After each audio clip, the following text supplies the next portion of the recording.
Cela se passe dans le Maryland, aux États-Unis.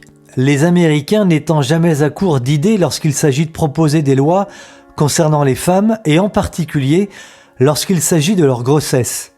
Dans plusieurs articles trouvés sur Internet, on découvre en effet qu'une législation proposée au Maryland proposerait de laisser mourir les bébés jusqu'à 28 jours après leur naissance. Autrement dit, un bébé né en bonne santé pourrait être tout bonnement abandonné, livré à lui-même et donc mourir de froid et de faim. Les parents qui manqueraient au devoir de nourrir et de protéger leur nourrisson ne pourraient faire l'objet d'aucune poursuite par les autorités américaines.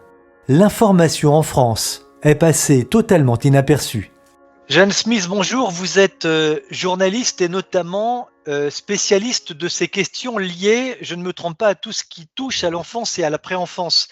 Cette loi ou proposition de loi du Maryland aux États-Unis, c'est du jamais vu selon vous ? Alors, oui, je vous remercie Armel de m'interroger sur cette question qui me tient à cœur. Cette proposition de loi qui concrètement pourrait aboutir à rendre l'infanticide par omission, par refus de soins à des nouveau-nés possibles sans poursuite, je pense que c'est vraiment quelque chose d'inédit, parce que s'il est vrai que dans certaines circonstances, au nom du droit du laisser mourir, on peut déjà, dans des pays comme les Pays-Bas, ne pas nourrir ou ne pas donner à un nouveau-né très malade le soin dont il a besoin pour survivre, de manière à le laisser partir, comme ils disent, ça c'est une euthanasie passive.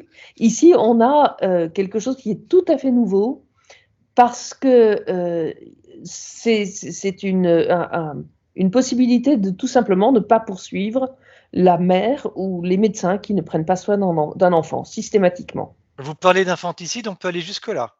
Écoutez, quand on laisse mourir, mais dans l'objectif de faire mourir en réalité un enfant nouveau-né jusqu'à peut-être 4 semaines, 28 jours, c'est pas très très clairement défini, mais c'est de cet ordre-là, eh bien oui, moi je parle d'infanticide, bien sûr.